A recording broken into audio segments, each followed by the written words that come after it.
Ladies and gentlemen, children of the interwebs out there, Sebastian Envy, Strong Style, Cinephile, and the Flash Growing Pains. There's a couple episodes of The Flash I've been needing to get to. Just haven't really felt motivated to do it, plus life stuff's been getting in the way. But here we are. Let us geek about it for a scant few minutes in light of still needing another episode to get to, and then there's another episode tonight. So getting caught up on The Flash, and this episode, pretty straightforward. There's a couple things going on.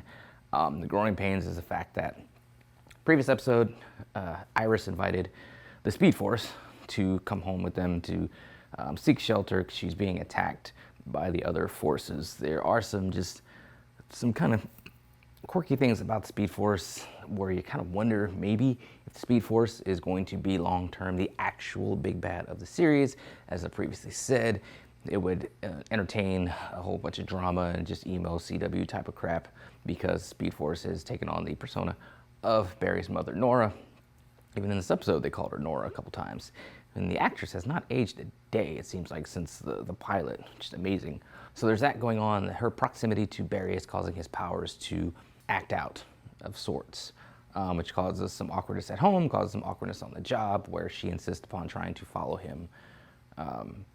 And at one point in the episode, he kind of like runs her off, gets mad at her, has a heart-to-heart with Iris, and then kind of comes to understand that the Speedforce is kind of not the same thing that it was before. It's becoming something else. And they kind of agree to learn about what that is together and just kind of be on better terms with each other. And then by the end of the episode, his powers aren't exactly shorting out, so that was just a little glitch that they needed to create some drama for this episode, naturally. Other stuff going on, Killer Frost is being hunted by this agent woman who has a mat-on for her for reasons. There's a murder that happens where some tech is stolen. There's some Frosty stuff, some ice and stuff in there that kind of implicates Killer Frost, who's now, of course, Frost. She's split into two different individuals. There's Caitlin and there's Frost. They're trying to coexist together while Frost is trying to have a life of her own. For the longest time, she was just existing in the back of Caitlin's mind. They kind of swapped out here and there. Now Frost wants to live her own life, and she's told to lay low in this episode, but she's like, I just got my life, and now you guys are telling me not to live it. That's not cool. Plus, she wants to find out who is, in fact, framing her. She goes to one of her old haunts, talk to a bartender, try to get the scoop, skinny on the streets. Turns out it's the bartender. That is Mark Blaine, Chill Blaine. He's a super smart cryo-themed scientist, uses a device to replicate ice powers, calls himself Chill Blaine. Of course, that is an actual comic book character. They engage in some superpowered fisticuffs. Frost is able to subdue him, and then the cops show up. The cops originally, earlier in the episode, had gone after gone after Caitlin and arrested her because somebody tipped them off, knowing that Frost was, in fact, Caitlin, that they were together at a certain point in time. Turns out it was Mark. He was just doing these shenanigans to get the tech that he needed, plus get some scans from Killer Frost that he needed to finish his little hand gauntlet device to give him the ice powers. So like I said, managed to mop him up. The police want Frost. Frost decides to turn herself in to face the music for the crimes. Although she's been helping, saving the world, she was a criminal. She was Killer Frost before. So now she's going to face the music and face whatever charges come before her. She's pleading guilty to all the charges. Now she's just waiting on sentencing, basically. And that's about the gist of the episode. High points of the episode. There are some. Maybe if I watch it again, I'll find them. But it's the Flash. It's the Flash at this point, to me, is on fumes.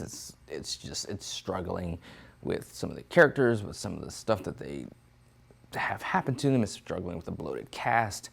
Chester takes the place of Cisco in this episode as far as being like the science-y consultant for the crime scene, which gives Chester a chance to shine, being all awkward and like adorkable and everything that Cisco was. Chester was like a black Cisco, basically. And thankfully, Cisco, Carlos Valdez, is leaving the show after this season, which he needed to about 2 seasons ago. But finally, we've got concrete confirmation that that's happening. So I'm excited about that. I'm doing cartwheels about that.